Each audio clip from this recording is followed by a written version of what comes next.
It is very interesting to see the shift in a generation of a material from the early research to the market. And usually this takes many years, like 30 years from the first research to a paying market. And I was a PhD student in the 1990s in silicon carbide. So I was working with PVT growth, sublimation epitaxy, liquid phase epitaxy, and we explored silicon carbide growth at early stage. And this is a crystal which is grown like 1995 or so.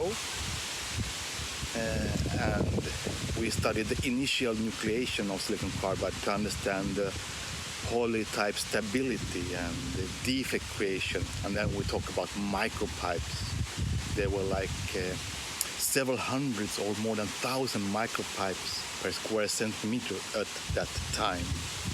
So very early stage development and fantastic research environment. We studied a lot. We could present everything at conferences and discuss and see the first stages of silicon carbide materials growth. And now it has matured, so it goes from larger to larger area.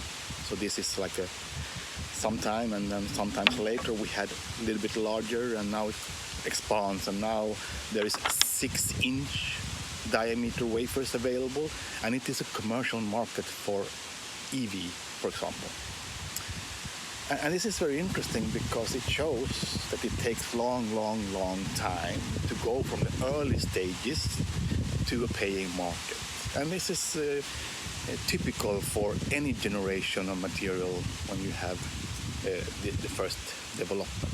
Silicon nitride, silicon carbide, graphene is doing similar.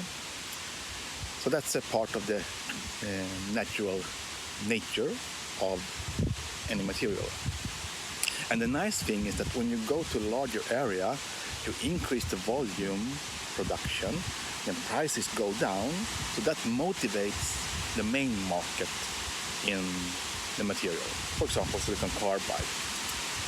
And then the interesting thing is that when we have ideas for new applications using silicon carbide, then we can motivate that the large area, high volume, this has already brought down cost of the material. So the new development, this benefits from that evolution. And in such way, we can motivate that the niche technologies in an application are motivated by the usefulness of it because prices go down, and then if we do this and some other ones, all combined, it will create a development of the technology. So it's not only one technology, it's also the small technologies which will grow to be bigger and so on. So this is a fantastic journey which I have seen from the early stage when I was a young researcher in silicon carbide growth, and now I'm more senior. And I can see that there are opportunities in the silicon carbide technology area by still doing some new developments related to the crystal growth.